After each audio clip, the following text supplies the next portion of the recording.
Welcome to this explainer.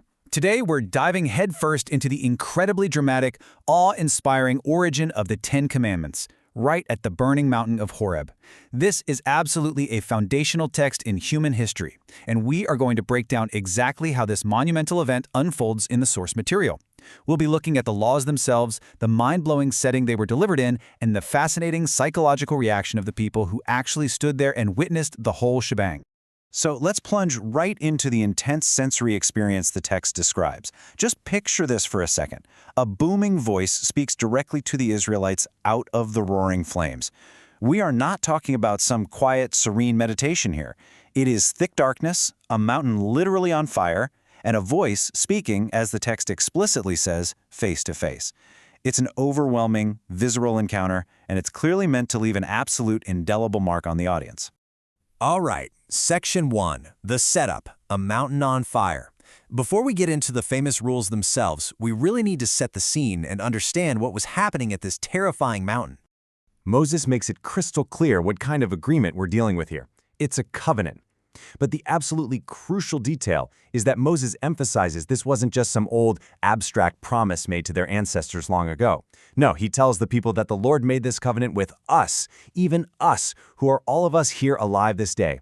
It is immediate, it's highly personal, and it binds the living, breathing generation directly to these laws. And here is the context that anchors the entire narrative. It's so vital to remember the why behind these rules before we look at the what. The text states the premise right up front.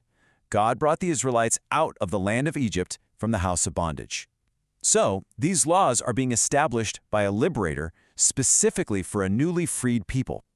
It's really a framework designed to show a population who only knows slavery how to actually function as a free society. That brings us to Part 2, the first table, the divine directives. Let's see how this first set of commandments establishes that exclusive, fundamental relationship with the divine. Right out of the gate, the source outlines the core directives. Have no other gods before me, make no graven images of anything in heaven or on earth, and do not take the Lord's name in vain. Now, what's really fascinating here is the specific language used. The text describes a jealous God who punishes the iniquity of the fathers upon the children to the third and fourth generation of those who hate him. But, and this is a massive shift, it then says he shows immense mercy unto thousands of them that love him and keep these commandments. So the scale of mercy heavily outweighs the scale of punishment. And this next part brilliantly illustrates how their recent liberation ties directly into their new daily routine. The commandment to keep the Sabbath day and rest is uniquely inclusive. It extends to your son, your daughter, your manservant, your maidservant, your ox, your donkey, and even the stranger within your gates. The text specifically commands them to remember that they were servants in Egypt, brought out through a mighty hand and by a stretched out arm. Because of that context, rest is no longer a luxury reserved for the elite. It is a mandated right for everyone, right down to the working animals. It serves as a weekly, built-in reminder of their freedom. Moving right along to Part 3, the second table, the social contract. Let's look at the second half of the commandments and see how this builds the absolute bedrock of a functioning society. So these are the rules governing human-to-human interaction. Honor your father and mother. Do not kill. Do not commit adultery. Do not steal. And do not bear false witness against your neighbor. It is a very clear, very concise social contract. Interestingly, the text explicitly points out that honoring one's parents comes with a direct promise, that your days may be prolonged and that it may go well with you in the land that's being given to you. So respect for the older generation is directly tied to the overall longevity of their society in this new land. But here's where it gets genuinely fascinating. Notice how the final commandment entirely shifts the focus. Thou shalt not covet your neighbor's wife, house, field, servants, or animals. Every single previous rule in this second table regulated outward physical actions, stealing, killing, lying in court. But this final law forbids an internal desire. It's a profound psychological boundary being set, recognizing that actions like theft and adultery actually begin internally, with envy and covetousness. When you step back, this brilliantly illustrates the entire structure of the text. Think of it like a grid. The first table is the vertical relationship, the duties of humans upward to the divine. The second table is the horizontal relationship, the duties of humans outward to their fellow humans. It outlines a society that is balanced completely by its devotion to God on one axis and its ethical, fair treatment of neighbors on the other. You really cannot have the society envisioned here without both of those axes firmly in place. Okay, let's pause and actually put ourselves in their shoes for a second. We've read the laws, and sure, they seem highly logical on paper. But how would you react to a booming voice echoing out of a burning mountain to deliver them? This brings us to an incredible narrative twist in the source text.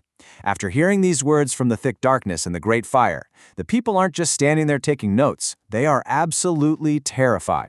Which leads us perfectly into part 4, the aftermath, the terrified assembly. The people have just heard the foundational laws of their new society, but the sensory overload of the fire, the cloud, and the thick darkness was entirely overwhelming. The people basically tell Moses, look, we love the laws, but if we hear that booming voice from the fire one more time, we're literally going to die. The heads of the tribes and the elders approach Moses in an absolute panic. They tell him they are amazed they actually survived seeing God's glory, saying, we have seen this day that God doth talk with man, and he liveth.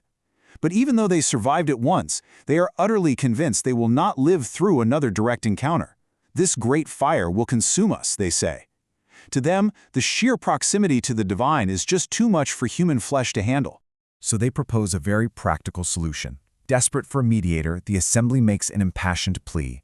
Moses, go thou near, and hear all that the Lord our God shall say, and speak thou unto us, and we will hear it and do it. They are fully committing to the covenant, but they are desperately asking for a buffer between them and the terrifying presence of the living God. They want the information for sure, but they want Moses to translate the fire into words they can actually handle. And this is where the narrative takes a totally unexpected turn. How does the divine react to this fear? The text gives us God's response to Moses. I have heard the voice of the words of this people. They have well said all that they have spoken. Did you catch that? God actually agrees with the people. He doesn't chide them for their terror or tell them to toughen up. He accepts their fear as a completely rational response to his glory. And he validates their request for Moses to stand in the gap as their mediator. The source also gives us a clear window into the ultimate goal of this massive, fiery display. God says to Moses, "Oh, that there were such an heart in them, that they would fear me and keep all my commandments always." The goal wasn't just to terrify them for the fun of it, it was to instill a deep, lasting reverence. And why? The text gives the exact reason, that it might be well with them and with their children forever. The awe was meant to produce obedience, and that obedience was meant to produce generational prosperity. So how does it all wrap up? The crisis is resolved, and the permanent covenant structure is finalized in 3 distinct steps. First, the people are told to go safely back to their tents.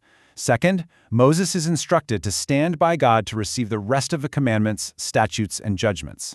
And third, the people are told they must strictly observe and walk in all these ways, turning neither to the right hand nor to the left, so that they may live and prolong their days in the land they are about to possess. So, a mountain of fire established the covenant, but what does it actually take to keep it going forever? We've explored the awe-inspiring birth of these laws, the ingenious balance of vertical and horizontal duties, and the deeply complex human reaction to encountering the divine. It leaves us with a profound final thought to ponder. How does a newly freed people maintain this immense responsibility and keep that crucial sense of reverence alive, long after the fires on the mountain have faded? Thank you so much for joining me on this explainer. I really hope walking through these incredible source texts has helped you see this ancient, foundational narrative in a brilliant new light.